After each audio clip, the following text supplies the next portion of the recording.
Welcome back to We Want Winners. This is our second episode this week. Rod, you've been at practice all week. We got a midweek episode in. Season must be right around the corner.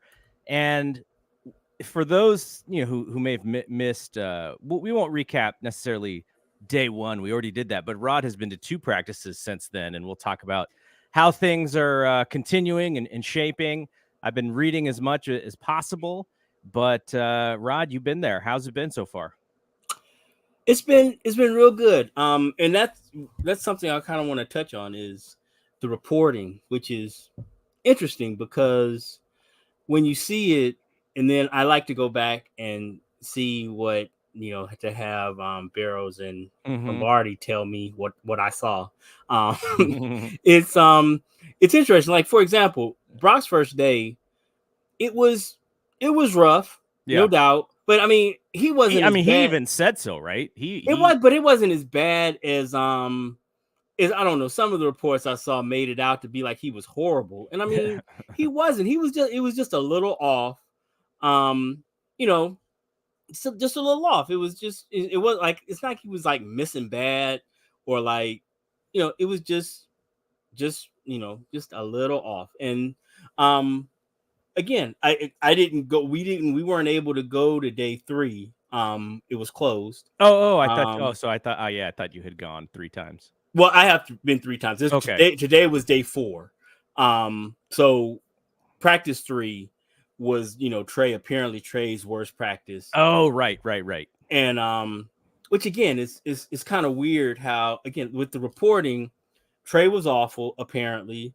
Brock was sharp, but he was 6 of 12. I mean, which kind of doesn't that doesn't compute really. I mean, if he's super sharp, but he only completed half his passes, I mean, that is, so there's a lot of, to me, in my opinion, I'm not a tin hat guy, but there's kind of a lot of narrative driven things that are going on that, I don't really love. I mean, I don't know. I would think it would be my responsibility if I were one of those dudes. I would take that. I'd take that responsibility. I'd take that duty seriously. That, a lot of people are, and I've got people online arguing with me over what I saw based on some hearsay that these guys said. Now, again, okay, let's take that because I am their audience, being that I wasn't there, and you and I haven't talked since we did the midweek episode. So I'll tell you how I'm reading them, and then you tell me what you're seeing. So Brock Purdy, the way that I'm reading their take on Brock Purdy, and the way that I'm reading it based on what he's saying, is he's just really rusty. He's got to get used to throwing again because of this elbow issue. So his normal cadence of how often he's going to throw, that was interrupted. And he himself said, I didn't get to throw at the OTAs. It's just, I have to deal with that, and I haven't been throwing. And it seems like the feistiness in him, maybe he's not going to nail those throws right now, but it seems like he's okay on the shorter stuff, which is what I see Trey getting the biggest demerits on is, throwing balls into the ground to running backs and such. It sounds like what I'm reading is that is his struggle. But when he's able to kind of get out of the pocket and throw on the run, he's throwing lasers. So that is my reading. And then for Darnold, it's been kind of up and down. Like they're not really explaining what you're seeing, which is that the ball comes out of his hands so well. They're more or less talking about him, maybe not being on the same page with some of these guys yet. And I don't really expect him to, because this is a new team for him. Trey and Brock have been with these guys now for 2 and 3 years. So I would have imagined that Darnold was going to struggle early on, just trying to get into rhythm with new teammates. And then for Brandon Allen, he's barely getting any chances. Like he was like 1 of 4 today. So is any of that incorrect from what you are seeing? I'm not saying any of it is incorrect. I have never claimed to be, Jeff Christensen and being able, as a quarterback mechanics guy or any of that. All I can judge it on is again, what I see. And from what I see is I haven't really, again, I wasn't there yesterday. So apparently that was Trey's worst practice. I haven't seen him, Lombardi keeps harping on the fact that he's missing all these short throws. It hasn't been like such a glaring thing to me that he is just like all over the place with these throws. I mean, yeah, he's missed throws, but I mean, all of them have. But it doesn't seem to me that there's like this, oh my God, the sky is falling type thing with Trey, with any of them, really. I mean, like I say, even the worst practice Brock had, which was his first, I mean, he looked good. I mean, he looked confident. He was ripping it. It's something that nobody mentions, which I mean, I guess maybe it's just a given, is that, when it comes to I guess we could throw Allen in there, but there is a clear difference physically between Darnold, Lance, and the other two. I mean, it's not even close. I mean, velocity, deep balls. It's just we're talking apples and avocados. It's not the same thing. That's not to say Brock appears to have plenty of zip to get the ball where he needs to get it. It's just there are levels, and I mean that's clear. But again, that doesn't mean that Brock doesn't have everything that he needs to get the job done. And I mean, he's, like you say, he is much more accurate, even saying all that we said about about his time off and not really getting to throw. Like, I doubt when he was in rehab that they had 11 on 11 out there and he was throwing to receivers against DBs. So this is the first time he's doing that. But in the throws that we would expect him to excel at, he still looked good. I mean, the ball was getting out. The velocity, again, it's not the same as those other two guys, but it's plenty good. I mean, it was fine. And again, it's just little timing things. Darnold, same thing. I mean, he rips the ball. He's not shy at all. And sometimes that makes for horrible misses. Yeah. But but he's not tentative at all. He's slinging it. And when it goes good, it goes good. Like today, he was in rhythm with all his guys. And I think the numbers were like 8 of 10 or something like that.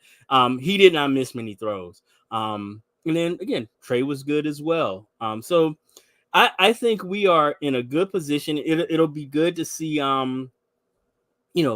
I've only got to see Brock once. Because he didn't go the first day. He's going 2 on and 1 off, right? Is right. that his pattern? Yeah. So he had threw the first 2 days. So when we got there for Wednesday, he did not throw. So then he did Thursday. We didn't get to see Friday's practice. And then he didn't throw today. So I'm assuming I'll get to see him again tomorrow, and then hopefully Tuesday as well. And we get pads tomorrow. So that's going to really tell a lot, because the running game has looked really good. But I mean, except for, let me say, Christian McCaffrey he would be like an all-pro flag football player. I swear, he gets through the line, and those dudes, I mean, because they're not tackling to the ground, but they are thudding. They are trying to stop the run, and they do a very good job of bottling up everybody else. But that dude gets through untouched, and he's like 10, 12 yards down the field, and nobody's put a hand on him. We're gonna talk about McCaffrey, because we've had a running back revolt. We've had running backs very upset about their standing on their teams. And, I am pro player. So I always lean player over management. And let's save that in a couple segments, because the Niners kind of go against the grain on a lot of this stuff. And teams are not paying for running backs, and the Niners are like, nope, we're paying for running backs and more. We're giving you draft capital for running backs. So this is very important. So it's kind of an interesting way that the Niners are going against the grain there. But let's save that. A market inefficiency. Because I know you have some thoughts on that. And I didn't want to lose my place here, because Brock Purdy is, I've said this before, this area, this market, the Bay Area, it is like quarterback university. Like the quarterbacks are the rock stars in this area. Even someone like Jimmy, who, I would say he was, slightly above average, maybe as far as compared to, what you wanted out of him. But he was still the rock star of all rock stars when he was here on the 49ers. And so now that puts Brock Purdy in that spot on this team. And Kyle Shanahan had a very entertaining and insightful interview with Tim Kawakami. And a lot of the focus was on Brock. I mean, it sounds like he is gung-ho, 100%. Brock is my guy. Brock is going to lead us to the promised land, thinking about Brock Purdy. And I'm 100% for the head coach thinking that his QB1 is really damn good, because that's great for us, because Kyle knows more about quarterbacks than I'll ever know. But I was actually, because Kyle is very strategic in usually what he says, I was surprised because him knowing that he's got two other quarterbacks who he thinks are really good, and he knows that those two guys will hear him talk so glowingly about Brock. Were you surprised to hear him just, you could see the hearts in his eyes when he was talking about Brock Purdy, which again, I like, but just that this is kind of a competitive situation, and almost made it sound like this is not really a competitive situation. Well, I mean, it's interesting because that's it's Kirk Cousins all over. I mean, that is, Kirk was always his guy. And I mean, it's very similar to me with when you hear him talk about him when he wasn't even on his team anymore. He just speaks glowingly about Kirk Cousins, and I firmly believe that he did everything in his power to try to get Kirk here, and that Jimmy was a fallback plan. Yeah, I'm 100% believe that if he could have got Cousins, he would have. But yeah, I don't really have a problem with that. Because I also know that it's a results business, and I mean, no matter how much he likes him, the dude still has to produce. Yeah. So it's not going to be there. I just don't believe it'll be a situation where,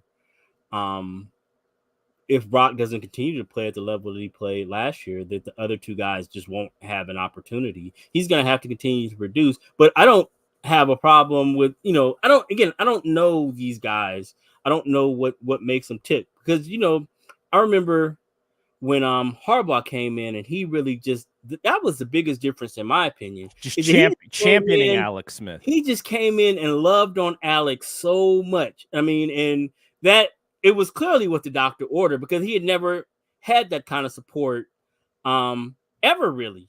I mean, the other coaches were saying kind of how weak and injury prone Alex was, and Harbaugh's coming in and saying, like, look at this dude, he's big, he's strong, we're going to get him out on bootlegs, he's going to run over dudes. And it was exactly what you said, which was this psychological boost to Alex, who, he had been the top pick bust, and Harbaugh's like, no, we're going to make him successful here. And that was great.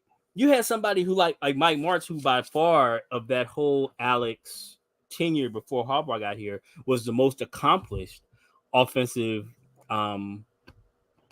coach, and he was dead set on, JTO is my guy. I don't even, this dude. I mean, JTO. I love JTO. So it was really crazy to see how, and I mean, we say that I'm a golfer, so people talk about how that's a sport that's like 90% mental. Yeah. And I believe that pretty much all sports, they have a real big psychological component to them. And if you're in that spot as a quarterback and you don't feel that the people above you,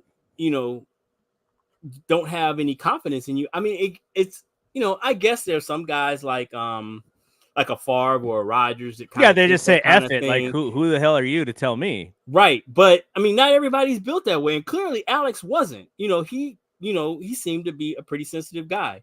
So it really helped him to have somebody who really believed in him. And again, maybe that's kind of a thing that Kyle is doing with Brock to it's kind of not just, it doesn't seem like that dude needs much pumping up or ego boosting, but I mean, it can't hurt to have somebody like Kyle in your corner, especially since we know that if you're not doing what you're supposed to do, he won't be. I mean, he's rode Aiyuk really hard publicly at times. And again, this is not to say I haven't heard him say anything. I haven't heard either of them say anything really negative about Trey necessarily. No, everybody, and again, I guess you got to take it all with a grain of salt, because I mean, if they hated him and he wasn't a good worker, would they really say it? Because we saw this week when a head coach, we saw in Denver this week, when a head coach says what they really think, I mean, nobody's really ready for the real. So they kind of have to, like I always said, it rarely serves those guys to tell us to be transparent. I mean, it just doesn't. But again, it's a really good thing. I think it's good that he really has confidence in him. And again, I am a Trey fan, but I'm rooting for Brock too, because if he's good and he's the guy, then that's good for us. So I mean, it was interesting to see him talk with the hearts in his eyes, though. That was real. Well, the thing about the Sean Payton thing is all he was doing was sticking up for Russ, right? He's just basically saying, this wasn't all Russ's fault. It was a really poor job as well about bringing him in. And it's not like he was saying something that everybody had not said before about the whole season. People were hammering Hackett for the coaching job, right? But I guess, it's supposed to be this, in the fraternity, I guess coaching you're not fraternity, supposed to, you're not supposed to, talk out of school or but then, then Rodgers had to stick up for his guy. So yeah, which I don't have a problem with that either. But I mean, if we really look at it, I don't think anything that Peyton said was out of line or off base. Hackett really hasn't ever really called an offense that was any good. And he hasn't ever really been good. Well, I guess that's not true. He didn't call plays in Jacksonville, but Bortles was good with him. But I was gonna say he hasn't really been any good without anybody other than Rodgers. But I didn't have a problem with what Peyton said, because I'm one who I think we need more candor in sports and not less. I hate Tom Brady, Russell Wilson mode of just saying the politically correct thing and not wanting to offend anybody. They go to the Michael Jordan school of PR, right? And I mean, I get it's successful. Republicans buy sneakers too. Right. I mean, and I guess, you can't argue with it, but like I say, I kind of like my sports a little bit more flavorful. Like guys like Dion and Ocho, and, I don't mind that at all. That's just me. But maybe you don't want your quarterback to be like Jalen or your head coach. But, owners get away with speaking out of turn all the time. Jim Irsay is wild. My gosh. So my thought when I was listening to this Kyle thing, and let me know what you thought about it. But my thought listening, now I may have been looking for something that wasn't there. I may have been looking for the meaning behind the meaning. But I kind of wondered if whoever loses the QB2 spot, I kind of wondered if they were going to be on the roster, because he's got Allen as a 3. Allen has been a 2 in the league before, and it almost feels like you have this superfluous number of quality arms. And I just, you could play conservatively and be like, yeah, look at what happened last year. All 3 guys could get hurt, but it just seemed like maybe whoever loses that QB2 spot might they might reroute them somewhere. I don't know. I could have been creating that in just listening. Well, I mean, I don't know that I heard that, but it makes sense. I mean, everybody says that, Brandon Allen, he was a 2 last year. So he's probably not going to make a practice squad. And I don't know. I just don't know with roster construction how if they're going to, it really doesn't make sense to keep 4. No, not at all. And they, even when you try and throw that out there, it just doesn't, like, special teams means so much to these guys. Like, right. Having an extra actual player who's going to possibly hit the field just seems so much more important than carrying someone who's not going to play almost ever if your season goes right. Right. And then when you start doing that math, though, I mean, I don't know how much value. No matter, I mean, I don't know. Maybe he has a great, like, he's lights out preseason. I just don't see how much value on a 1-year contract. Trading Sam Darnold, how much sense that makes. So then, kind of like process of elimination, you kind of land on Trey. And I mean, there are places that, like, the one that just seems like just screaming with neon red lights is sending him home to Minnesota. I don't know. One thing about that Playmakers special is that, how ultra competitive those guys are. And I don't know, with all how much they believed in Trey and they gave up to get him, I don't know that you want to hand that guy to Kevin O'Connell and pair him with Justin Jefferson and then have to play against him for the next 10 years. So I don't know how those kind of mechanics fall into, because I couldn't really find a really logical landing spot in the AFC for him. They were all NFC teams who might want to kind of just take a flyer on, because Minnesota is the kind of team. The reason I say that is I don't believe under any circumstances that I think they want out of the Kirk Cousins business. I don't think he's there next year. And I don't think they're going to be bad enough ever, really. The way they're set up, I don't think they're going to be bad enough to get into a position to be able to draft, that level of quarterback. So then you're looking at a trade. And the market for Trey is, it's from a 49ers standpoint, the market is, I mean, it's like the worst case scenario. You bought high, and now you're selling, you're selling really low. So that's the only thing from a business standpoint. It's like, well, at this point, it's a sunk cost. You know, the 35 million guaranteed is that you trade him or not trade him. If you trade him, you're still going to have that dead cap hit next year. So you might as well just hang on to him, make sure, make for sure he's not the guy, and then try to get a comp pick for him when he leaves. Because, I mean, I doubt you're going to get any more value than that if you trade him now. But again, we just talked about the numbers game of it, and I just think he's the one that makes the most sense to try to move. So it's going to be interesting to see how it plays out.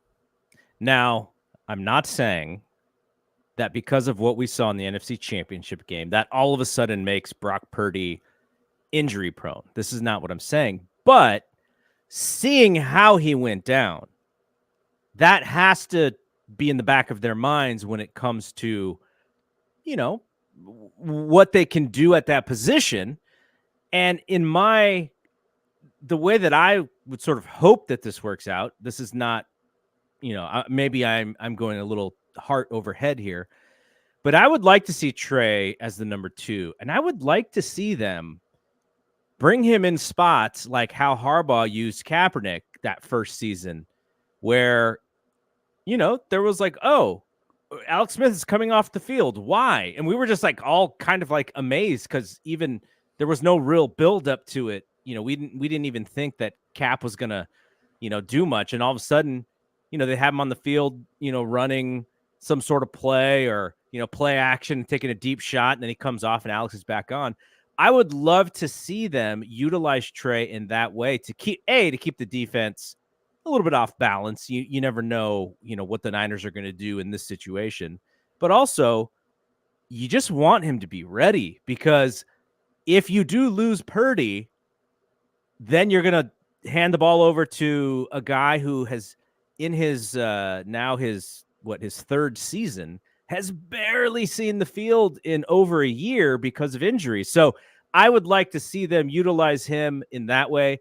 That would probably mean Darnold is somewhere else, and unfortunately for him, he can sort of figure out how to restart there. But man, I would just be so hesitant to give up on Trey this early, because if you think about how much football is left ahead of him, there's just opportunity. There's going to be an opportunity for him. And this kind of leads back to my conversation with Larry Krueger, and we can talk about that, because he's a Purdy guy, but he also thinks that Lance is going to be really good in the league. He just thinks because of the lack of field time, he's just going to need more ramp up than being able to step on the field right now and play, because Purdy essentially, was seasoned in college, where Lance was only, really only played that 1 year. So I would like to see them keep Lance. I think he's more dynamic. There's so much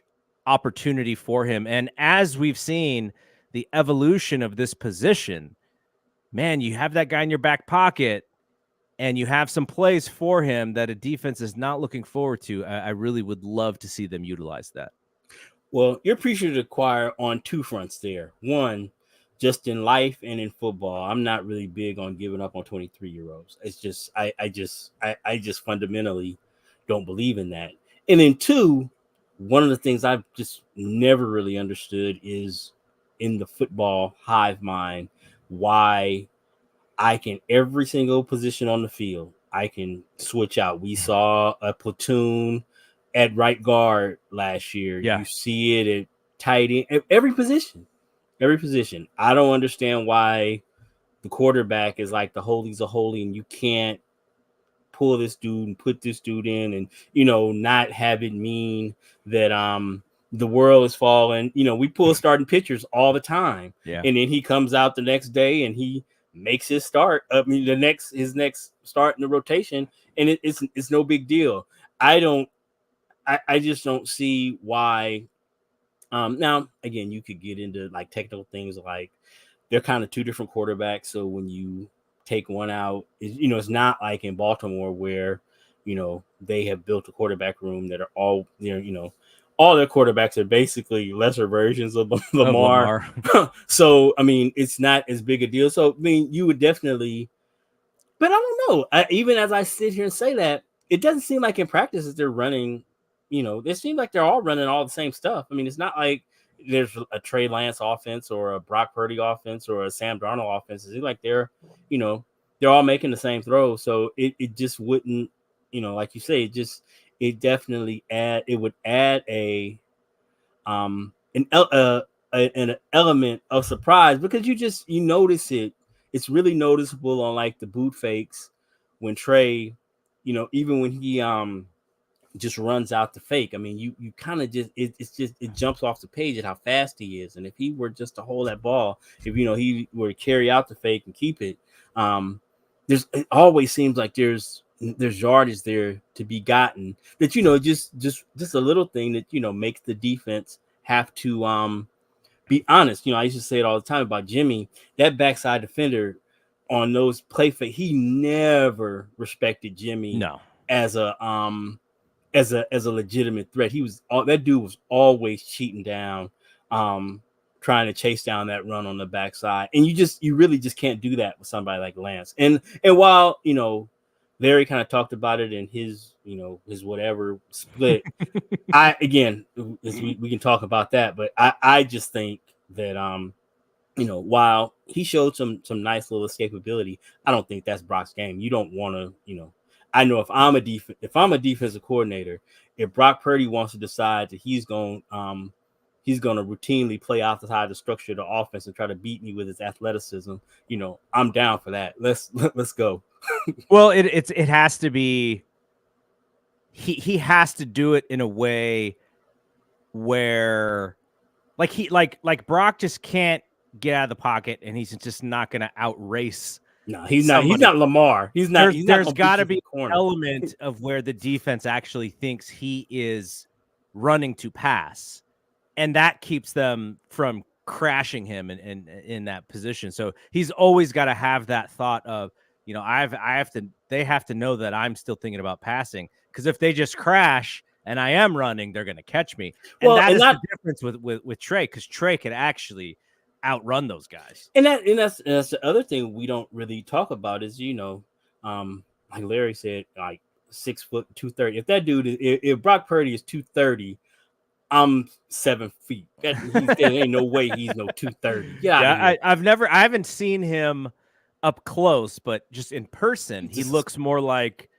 a shorter version of Joe Montana, because Joe was like 6'1", 195. Now maybe Brock's a little bit heavier than 195, but he's not much heavier than 195. No, I just don't see it. And so that brings up the other point when you're talking about, you know, punting on Trey, is that I just don't know that when you got a quarterback that size, any of them, you know, Russ, Kyler Murray, Bryce Young, especially in Carolina, I just don't know how many times you want those dudes, how many hits you want those guys just taking, because they're just, you know, they're just not big guys. So the more opportunities, the more hits that guy takes, I just don't think that's you know, those aren't really, I mean, I love the toughness, but those aren't really good businesses. Yeah, you don't want to see him underneath giant defensive linemen. Because every time you're holding your breath. I mean, is this time? And then,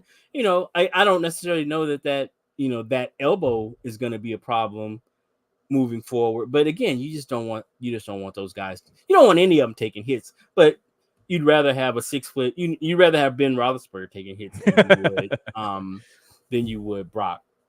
And just to be fair to Larry, I did look at 2 or 3 different websites. They have Brock at 6'1", 220.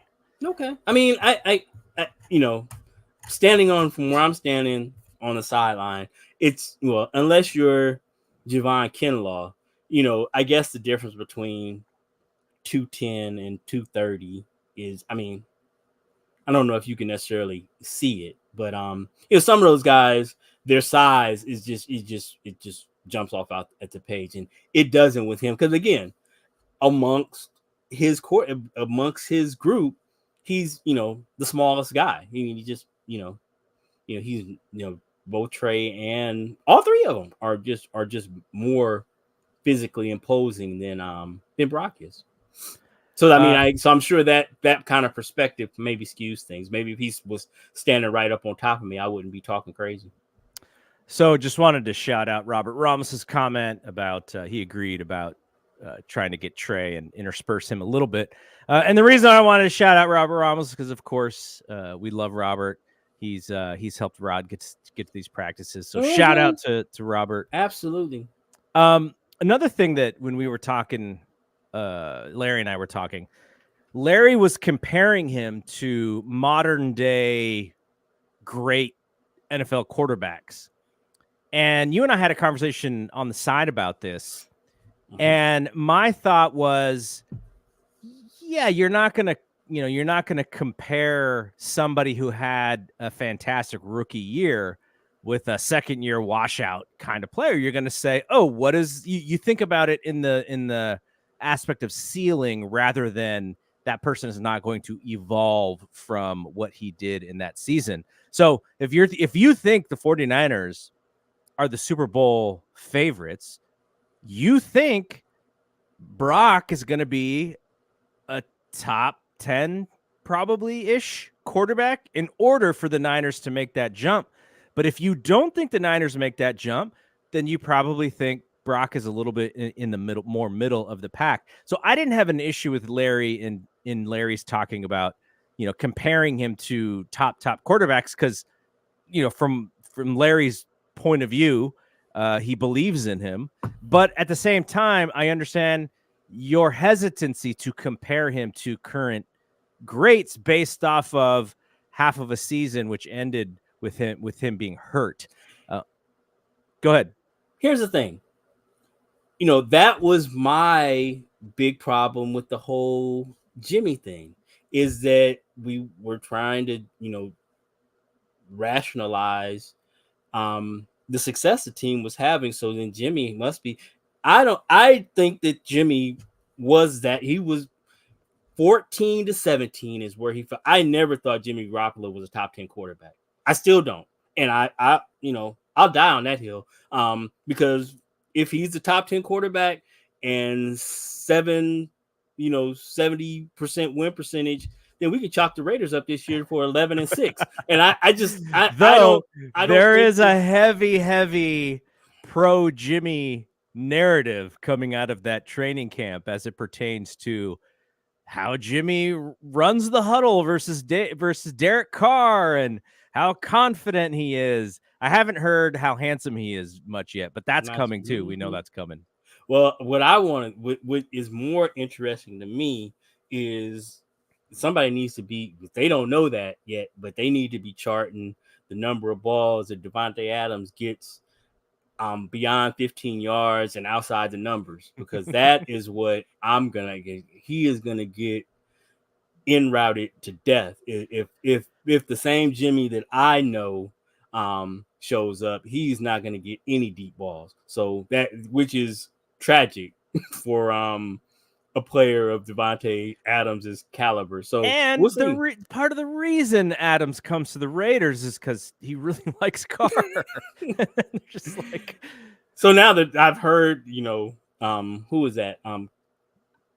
Craig Carton was talking about he's going to try to force his way to the Jets. I don't know, you know, that's, you know, he's one of those talking head opiners. So I mean, I don't know if that has any validity to it, but ever since Aaron Rodgers got there, everybody's going to the Jets. So yeah. Aaron Rodgers, he of the did he take like a pay cut or something to change his contract? Can we talk about Brandon Aiyuk, because I sent you a text that Matt Barrows made today where I think he was answering the question of like who's been the best in camp or something like that. And let me see if I can find it here. He said, gosh, where is it? Was it that long ago? Okay, he said the top 5 players in 49ers training camp so far. 1, Brandon Aiyuk. 2, BA. 3, Aiyuk. 4, Jake Moody. And 5, number 11. Now, I thought he was going to come up with his Dylon, but he's kind of making fun of the whole thing. But everybody is saying Brandon Aiyuk is the best player in training camp. Is that coming? Is that being shown to you as you were there watching? Yeah, he is. I don't know. Again, I've been really impressed with Christian McCaffrey, but yeah, Brandon Aiyuk is balling. Because he runs his routes are, you know, immaculate. He's clearly the best route runner out there. And the thing that was impressive to me, like even today, is that, and again, they're not tackling, so you have to take all that with a grain of salt. But he's really been really just dynamic with the ball in his hands. You know, and that's been Debo's calling card. And Debo has been extreme once he gets, you know, he's one of the most explosive players in the league once he gets the ball in his hands. But Aiyuk is, you know, I'm not going to say he's right there. He's like Debo level, but he has been really impressive, making dudes miss and trying to score. It looks like it's a point of interest for him to try to get to the end zone every time. He's been really impressive. Really impressive. And, you know, we've talked about this, but we also heard that Debo is, you know, physically in better shape. Kyle's joking that he's never had someone send him as many shirtless photos as D'Lo. As Debo, sorry, D'Lo.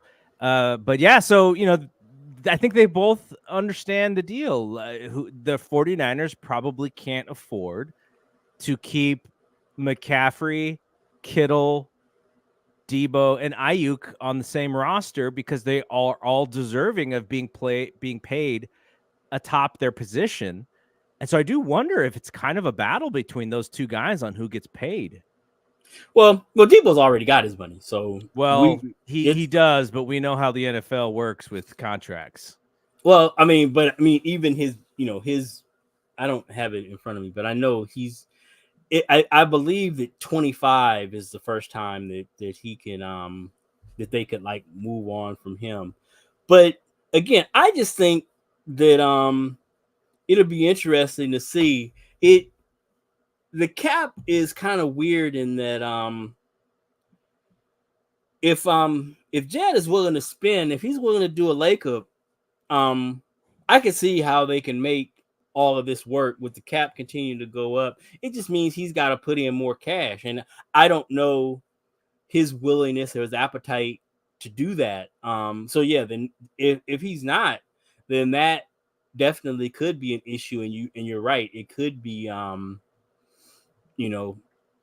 situation where it's either or. Well, and just the contracts in the NFL are so funky. Like for instance, I was on Sport Track, and in 2022 he made just under $1 million in base salary, but his signing bonus was almost $6 million.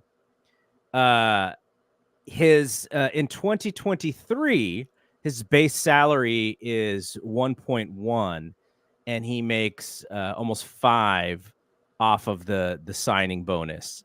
So, like, the funkiness of the way that the money works, like, now there are things, dead cap, and he's got outs and stuff, but it's just like, the full, you look at the full amount and you're like, oh, 3 years, 60 million, Debo got paid. And it's like the way that the money is counted, he may or may not get paid depending on how it all works out. So that's just kind of what I'm looking at as far as, who's is Aiyuk going to be, are they going to look to add 5 years on for him? And, is Debo going to stick around for, it's just the longevity, the length, who you can trade, who you can't trade, all that is involved. And it just seems like those two guys, while being teammates, are also sort of competing at the same time for the top spot. Mm-hmm. Yeah, that's true. All right, let's talk about this running back situation in the NFL. Running backs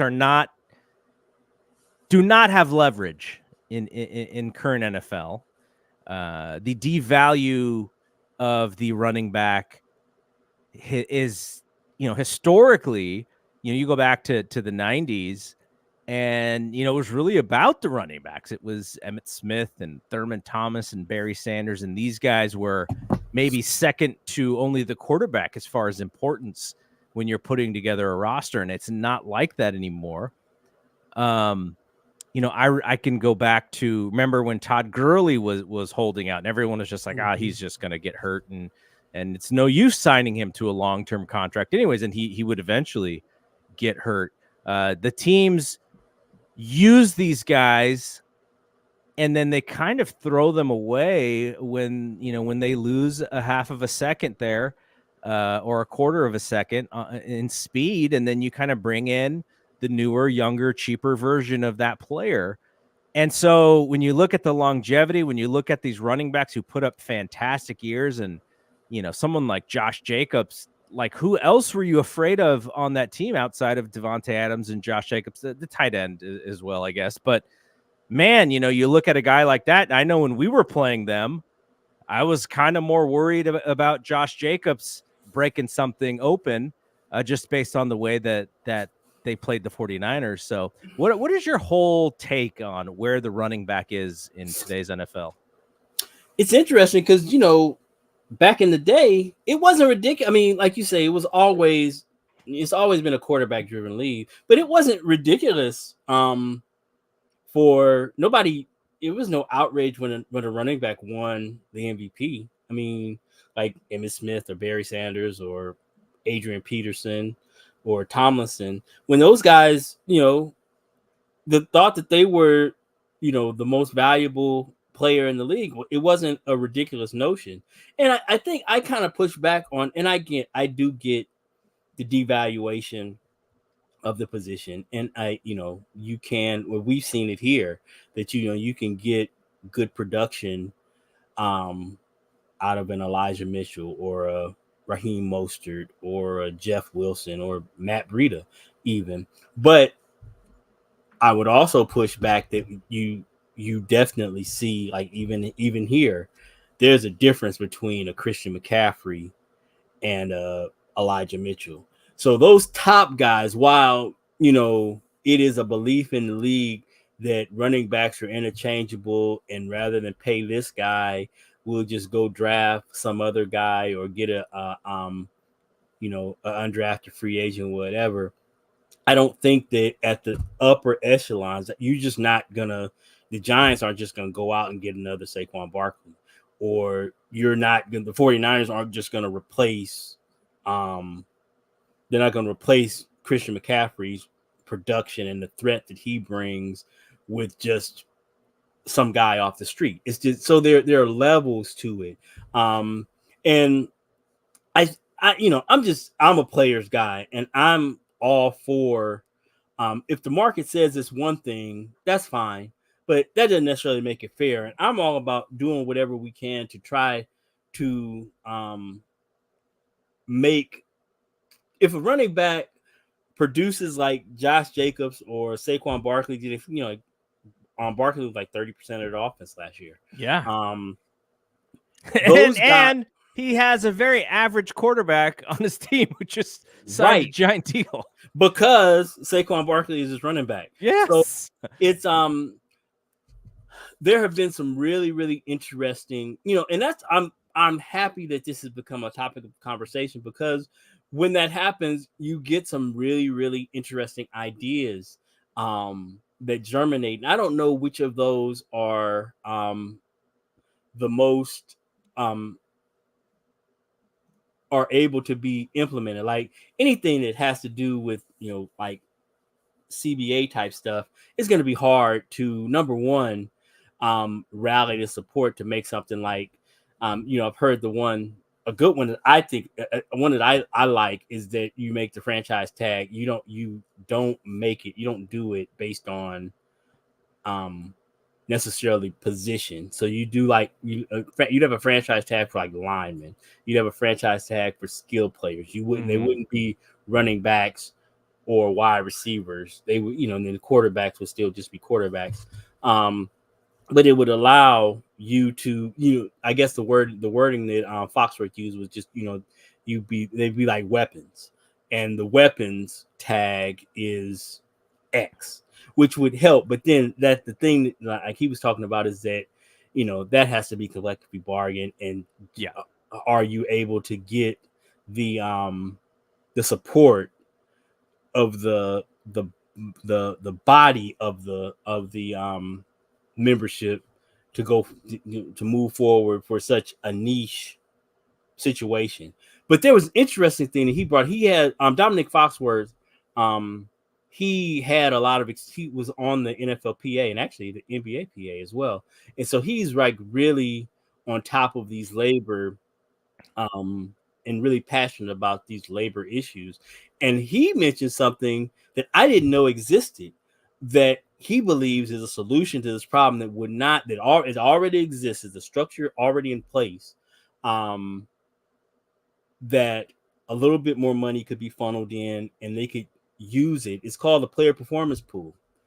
And what ends up happening is, like, he was a beneficiary of it. It's for guys currently who are like undrafted free agents or low round draft picks who outperform their contracts. There is a pool of like $300 million where these guys can get paid. If they outperform, they meet certain benchmarks, they get checks. Everybody kind of gets a check, but it's like weighted based on how much you make. The example he used is like when he was a rookie, he was like a third round draft pick, but he performed exceedingly well, And it turns out his player performance check at the end of the year ended up being more than what his salary was. So it offset, he was able to get a little bit of money, for what, well, not a little bit for him. He's like, it's $1 million. Yeah. But like the example he gave is like, Champ Bailey was his teammate. He was making like $20 million a year, and like his check was like 20 million, like 20,000. So it was, he didn't have to get really performance bonus because he was performing at a pro level and he was getting paid like an all pro. Such. Yeah. So he believes that you could tweak the formula in such a way that it would allow, specifically running backs, if they hit certain benchmarks. The example is like Josh Jacobs last year. If he hit, if he's a pro bowler or an all pro, or he hits 1,500 yards or whatever, that there would be escalators that they could pay right out of that pool. Doesn't affect the salary cap. Doesn't affect anybody else's money. It's just money that you would be able to compensate him for his, and it's all production based. So if you don't produce, you don't get the money, which I think is just that makes like too much sense to me. The NFL has done such a good job at aligning their fan base with ownership, in that the fan base today is so okay with the running backs just being 3 years, 4 years, and then done. Like NFL fans are just like, oh yeah, I get it. That's just how it works. and so there's no cry for a more just system. And also, and this is what baseball and basketball actually have that the NFL doesn't, which is some sort of statistic or number that shows a value of a player so that fans understand more so what this player is actually worth. Like, so for instance, in baseball, they have a metric called wins above replacement. So, a AAA player or someone who's being brought up to the roster, they're a 0. And then the statistic is measures against that person. So like, Shohei Ohtani, he's probably like a 10-win player, maybe even more because of the pitching stuff. But, someone like Mike Trout, if he's not hurt, he's going to be like a 6 or 7-win player.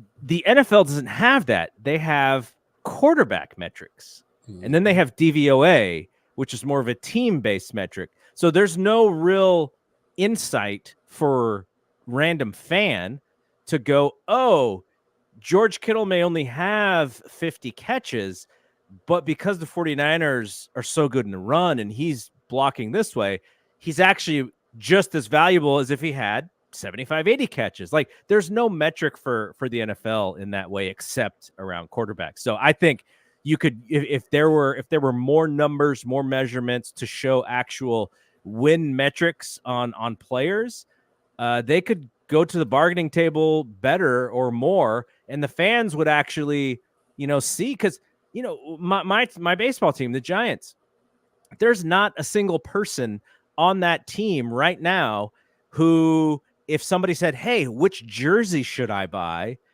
I want to root for the next guy, this guy for the next 10 years. I cannot tell them, buy this player. I could give them some pretty good guesses on some of the young players like Logan Webb, but it's not like we have a Mookie Betts on this team. But NFL fans are so comfortable with rooting for somebody for a couple years, and then that person just being gone and being replaced. And it's like, oh, now I get a new jersey. So that's the system, and that's how it's been. Recently, gone are the days of Carmen Policy and Eddie D and Bill Walsh kind of keeping some longevity in that roster. It's just there's so much turnover, and you're paying for your stars, and everybody else is just sort of replaceable. Yeah, it's PFF has been they've been talking about a WAR stat for like 3 years now. It's like the holy grail of the NFL. And I would imagine, like you talk about, I would imagine if there was a WAR stat in football, that somebody like Christian McCaffrey last year would have been through the roof for the 49ers, because his arrival changed everything. Everything changed when he got here. Above and beyond, and that's the thing that we're talking about measuring, because above and beyond his numbers, which were great, his effect on the offense, so I heard somebody mention it. He was like Steph Curry. Yeah. For the 49ers. I mean, the gravity that he brought to the offense just helped make everybody's job easier. And the fact that he's one of the top paid running backs in the league, and still is probably underpaid for the value that he brings to the team. Yeah, absolutely. All right, before we get out of here, and I want to ask you two quick questions. One of them involves maybe my favorite post 90s 49er player, Frank Gore. He's back with the team. They added him to some sort of role. I just like it when people who are meaningful, and we're talking about this running back thing, and this dude played for the 49ers for so many years on bad knees, and he's like a mainstay in this organization with the fan base, and now he's rewarded. They bring him back, and he's got some role in the organization. What do you think about Frank coming back? Frank is my guy. I mean, I love that dude, and he was such a good player. You have the debates going back and forth on the best running back in 49er history, and I love Roger Craig, but the fact of the matter is Roger Craig was never the focal point. Nobody was ever a focal point of an offense that Jerry Rice was that prime Jerry Rice was in. So it was just different. The load that Frank carried for our teams during his time, he was the guy. He never really had Anquan Bolden, maybe, I guess. Yeah. Not really, but we really never had, come on, Michael Crabtree. Young Crab. Get out of here. I mean, it was, Frank was the focal point of our offense, and MC Hammer says Young Crab, by the way. He was just so amazing. He was so amazing for so long for us. And like you say, it's really good to see if those guys want to come back and be a part of the organization, that they are allowed to, in whatever role is that they find themselves suitable for. And to me, especially, coaching is one thing, and that's great. The Hammer is back. Deshaun Golston, he's out there coaching. Saw that. So that's dope. That was awesome. But I really like to see those guys, if they can get in, like, and again, I don't know what Frank is doing.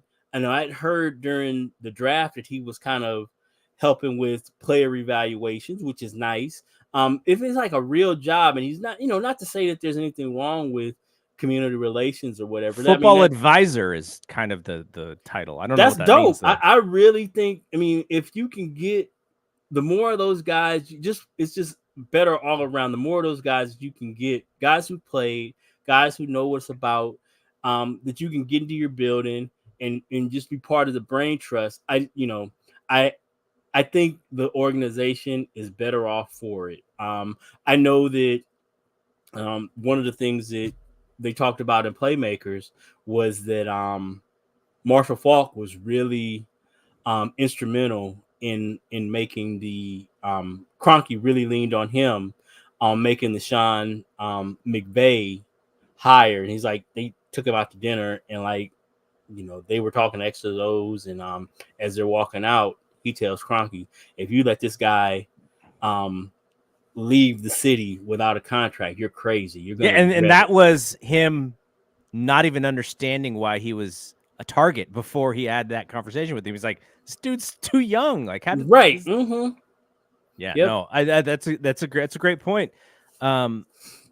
If Gore is helping them with personnel decisions, or he's scouting, or he's, they say, hey, we need running backs on the West Coast. Look, whatever it is, I think that's great. And as long as it keeps him out of that damn boxing ring, because that was bad. I don't want to see that. I want to see Frank, live a long life there and not get punched in the face. All right, last thing. You and I won't be back for our regular show until the very first preseason game, which is the 13th. Okay. We'll come back after that game, depending. We'll see. Maybe right after the game, maybe later in the evening, depending on what we're both doing that day. But you're still going to be going to practice. Mm-hmm. So if there is something that happens at practice that Rod would like to chat about, we may do another one of those short midweek episodes. I will be available to do that. So if Rod's chomped at the bit to talk about something, we'll do that. But I guess the thing that I wanted to ask you before we get out of here is, now you've had last year, you went to some of these practices, you have 3 under your belt now. Like, what are you looking for come Monday when they put the pads on? Like, is there something that you're specifically looking forward to seeing?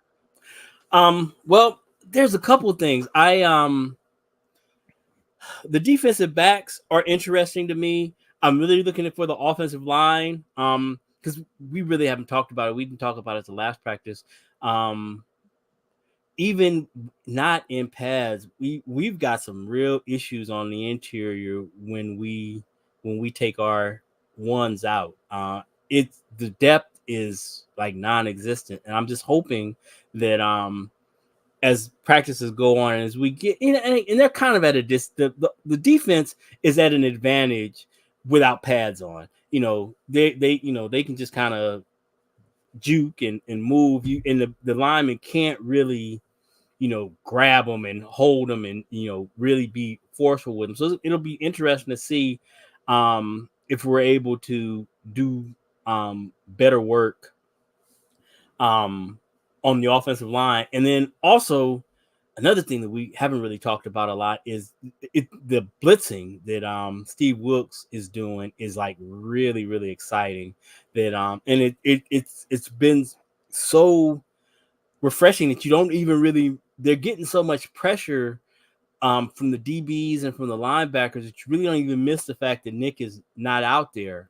They're really they're generating pressure because they're blitzing at a rate that we just have never seen. I think I saw that, Salah didn't blitz at all, pretty much. He was like at the bottom of the league, like 12% blitz calls, and then Ryan's was around 15 to 18, and just here in practices, late, I think I saw a number like he called like 30% blitzes. I mean, it's like really up there. So he sounds like he's a kid on Christmas morning with the amount of talent on defense. He's almost like, I've never been at a place like this before where you have so much depth, like just the amount of talent on that side of the ball. I know nobody wants to hear it, but Javon Kinlaw looks really good. I want to hear it. I want that dude to be good. He is a man mountain. He is just, I mean, because like Hargrave is a big dude, and like he like towers over him. He's just so big. And I mean, poor Keith Ishmael, who's like the third string center. I mean, he just has Javon Kinlaw just eats his lunch every day. It's so that's going to be interesting to see. Feliciano hasn't been out there much, but he's clearly going to be our backup center. If anything happens to Brindle, God help us. Yeah, those are the things. It's just I know that the defense is probably going to, if history serves, they're going to be real aggressive once the pass come on, and I hope the offense is able to meet the challenge. You got to think that once the roster cuts start happening, the Niners are definitely keeping their eyes out for offensive linemen. They've got to. It's again, the way that we're set up is, like I mentioned before on our short podcast, is like we're on the sideline, and it seems like they're always going from right to left. So I'm never able to see what's happening on the right side of the line, because there's like the sideline and then the entire offensive line. And so I'm not able to report on what's happening over there with McKivitz. So that's interesting. And then, like I say, it's a mess. Anytime Brindle comes out of there, it is really, it's a shit show. poor Ishmael. But man. Yeah. All right. Want to shout out Shelvin as well. He's looking forward to Kinlaw to have a career year. Yeah, I think people just when you get that injury bust label, all of a sudden you're like the villain. I'm like, no, I want this dude to have a great year, because if he has a great year, God, that defense is going to be so good. Yeah, I mean, if he's just a rotational player, that will be so, just behind Armstead and Hargrave. If you have that guy coming in and he can just play 25, 30 snaps, I mean, that would be such a boost. And just overall. from a personal level, you never want to see somebody be just hurt with knee injuries in a, in a sport where, this is his livelihood, right? Like then you hear the things like, things like bone on bone, and then, it's just swelling, which, I mean, what is he supposed to do? I mean, if his knee just keeps blowing up, yeah. I mean, you, and then if he's not effective, he goes out there and he's not effective, it's like a vicious cycle. So do you want him to wait and try to get healthy? Well, and so I just hope for him health, and then we'll see. Maybe he's not a player, but I don't think that we've seen a healthy Javon Kinlaw enough to know whether or not he can really play or not, because he's just been dealing with injuries throughout. So I wish him health, and then I hope he has I hope he balls out. I want them all to get paid though. So heck yeah. Lombardi, I think you and Lombardi probably saw a little bit more eye to eye on this practice. I just saw his tweet. He put up his recap of the day. He said Darnold and Lance both played well. So I think you guys are more eye to eye on this one. All right. So like I said, Roderick and I will be back after the first game. We'll have our little recap of the first game of the preseason. And if there's anything else pressing based off of what Rod has watched in practice, we will do another short mini midweek episode. So one more week, and then we've got football till January. That's crazy. That's awesome. Fantasy football starting too. Oh my God. Oh, it's my favorite time of the year. I love it. All right. So thanks everyone for checking in. Thanks Shelvin and Robert for dropping some comments in. For Rod, I'm Double G. We will see you when we see you. Peace out.